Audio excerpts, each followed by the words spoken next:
All right, welcome back to the channel. So, Jaron Ennis versus Keith Thurman is being eyed by boxing fans, or should I say, being pushed by boxing fans. And this would be a great crossroad fights for both of them because what's going on in the welterweight division gives Jaron Ennis a chance to prove that he is one of the top welterweights and is ready right now for the rest of them. So let's talk about this potential fight between Jaron Ennis and Keith Thurman in this video.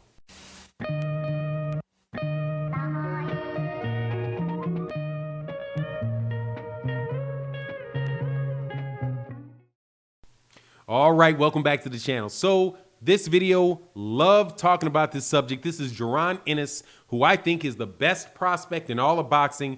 Just last weekend, he had this electric performance against Sergey Lipinets where he completely dominated him, got him out, I do believe, in the 6th round. And not only did he get him out of there, he just made Sergey Lipinets look like he didn't belong in the ring with him. And when you have a young prospect that comes in against a gatekeeper, a solid gatekeeper, I'm not saying that Sergey Lipinets is a top welterweight. He's not. But I do believe as a former 140-pound champion and as a guy that is just technically a very solid fighter, that is a good test for Jaron Ennis. And Jaron Ennis passed that test because, again, he didn't go blow for blow. It wasn't some situation where he was learning something from Sergey Lipinets. He already had everything in his toolbox to beat Sergey Lipinets. They could have went back the same day tomorrow with a completely fresh Sergey Lipinets and Jaron Ennis having all the wear and tear from that fight. I tell you, the next day, Jaron Ennis will knock him out the same way. He's just an entirely different level of fighter. And for me, and I always thought that he had the level of talent and he had the capability to be the best guy at welterweight, if not the best guy in all of boxing. In that fight, he showed me that he had all the tools. He didn't, like in the last fight that he had with Chris Van Heerden, where he was trying to get Chris Van Heerden out of there in a round, and he would have. Definitely would have, but he rushed a little too much. Chris Van Heerden jumps off the ropes, headbutts him, gets a cut over Chris Van Heerden's eye, and Chris Van Heerden escapes with a no contest. In the fight with Sergey Lipinets, no such thing. He took his time. He wore that guy down slowly and got him out of there in 6 when really he probably could have stepped it up on the dude and got him out of there in 2 or got him out of there in 3. But he was so controlled that I was just like, yeah, that's how I thought. Now, of course, he's a better boxer than me and his trainer knows more than me. But I thought, yeah, that's the way you should go at these guys. Don't go trying to get him out of there in the first round. Torture him. Establish your jab like he did to the body, to the head. When a dude covers up, rip him to the body. Make sure he doesn't hit you. Get out of there clean. If he's trying to set something up, be gone before it gets set up. That type of stuff. And that's what he did. And he looked more spectacular getting Sergey Lipinets out in 6 than he would have against Chris Van Heerden getting him out of there in 1, because we wouldn't have got a chance to see how efficiently he can break a man down of that caliber. And that's what he did. So to me, I think after that fight, he's a more developed fighter than Teofimo Lopez, than Devin Haney, than Ryan Garcia, than Virgil Ortiz, right? To me, now I'm going to leave Shakur Stevenson off that list, and I'm going to leave Chris Colbert off that list because I need to see those guys in that test and see what they do and see if their skills and maturity can shine through in the same fashion. But as of right now, for me, he's the best prospect in all of boxing, and I think he's a top 3 welterweight right now. So, you know, when we had that debate immediately after the fight, the question then goes to, okay, well, is he ready for Errol Spence? Is he ready for Terence Crawford? Personally, I think he's ready. However, and I think he beats Terence Crawford. Not so sure about Errol. Think he has a chance, but that style of Errol's ain't no joke, man. That dude is a pressure cooker, and if you ain't willing to get in that pressure cooker with him, dog, things are going to get real tough, man. And I think Errol, in his next 2 fights, are going to be a lot stronger and fresher than he was in his last 3 because of a lot of different stuff that was going on outside the ring. But regardless, Errol's not going to be available for him because Errol has a unification fight with Ugas coming up where he can get 3 of the belts. So that's off the plate, right? Ennis is not going to get the next Errol Spence Jr. fight. Also, Ennis is not going to get the fight after next because then Errol will be looking for Terence Crawford because he's got 3 belts looking for undisputed.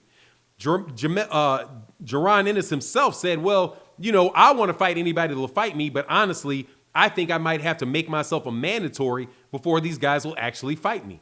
And I think that that is pretty, you know, pretty spot on. However, you still need to fight people and you still need to increase your name. I would not like to see Jaron Ennis, you know, take a step down from Sergey Lipinets and go beat somebody else up that people thought, oh, well, yeah, he's got the Lipinets win, but you know, how good as that is. And then he followed up with some tomato cans, right? But why would he follow it up with tomato cans? Because other guys won't fight him, right? And then you get into that Gary Russell Jr. type of argument about whether or not it's Jaron Ennis choosing not to fight these guys or Jaron's not getting the fights because these guys won't fight him. His next fight, however, I think that boxing fans are dead on it with the right guy, and that is Keith Thurman. Because Keith Thurman is in a very similar situation to Jaron Ennis, as that Keith Thurman is on the outside looking in of the championship belts. Errol Spence Jr. flat out told him, I'm not fighting you.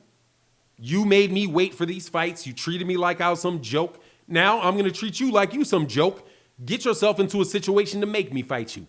Other than that, dude, I'm not doing it. So forget you. That's his attitude. I would love for Errol to fight Keith Thurman and leave all that in the past. But, dude, that ain't my business. That's his business. I'm not the one that got screwed over. He was the guy that got screwed over. So he's going to do what he has to do, and I'm going to sit here and watch him do what he got to do. Keith Thurman, on the other hand, definitely deserves a chance to get back up and win his titles, man. If Errol lost, Errol would deserve a shot, another championship shot. It shouldn't be, oh, Errol lost to somebody now where nobody else has to fight him. That's done. That's a done deal. Let's walk on. That's what people do to all kind of fighters before they get a championship fight. And they'll do it to them after they lose the championship fight. All of a sudden, oh, nobody can fight you, right? Victor Luis Ortiz lost to Deontay Wilder. All of a sudden, his name wasn't being mentioned before, but it's definitely not mentioned now when he's a better competition than a lot of these guys. Because, dude, he got knocked out by Deontay Wilder. Everybody gets knocked out by Deontay Wilder. Alexander Povetkin got knocked out by Dillian White. I think he might have got knocked out before, but that's tough. He said he had his whatever. You get my point, though. So, for me, Keith Thurman deserves the fight. Number two, Keith Thurman is a perfect setup for Jaron Ennis. He's he's a two-time champion, right, in that weight division. He only has one loss, and that's against Manny Pacquiao. He's very, very mobile, right? Very mobile, not somebody easy to corner or walk down. So he'll fight from the outside. He'll fight from mid-range. He also has more than enough power that if he touches you, you're going to pay for it. So you will be able to see in that fight what Jaron Ennis's chin is like. So to me, all of that stuff makes, and again, he has a championship pedigree. He has the experience in championship fights against Manny Pacquiao, against Sean Porter, against Danny Garcia, against Robert the Ghost Guerrero, he was a champion that held his title for quite a while. That experience level in that fight against Jaron Ennis is something that Jaron Ennis is going to have to overcome. And it's not a gross physical mismatch, like it was with Sergey Lipinets, who was moving up. So for me, you know, this is a fight that I would love to see for Jaron. I hope that Jaron asks for it, gets in Keith Thurman's chest and say, look, these guys ain't fighting you. I'm looking for a fight. Let's get it on.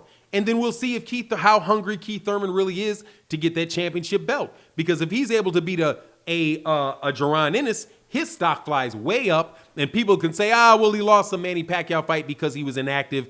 But this is the real Keith Thurman. It's a win-win for both guys, and I certainly hope it happens. You let me know what you think in the comment section. And with that, I'm out. Peace.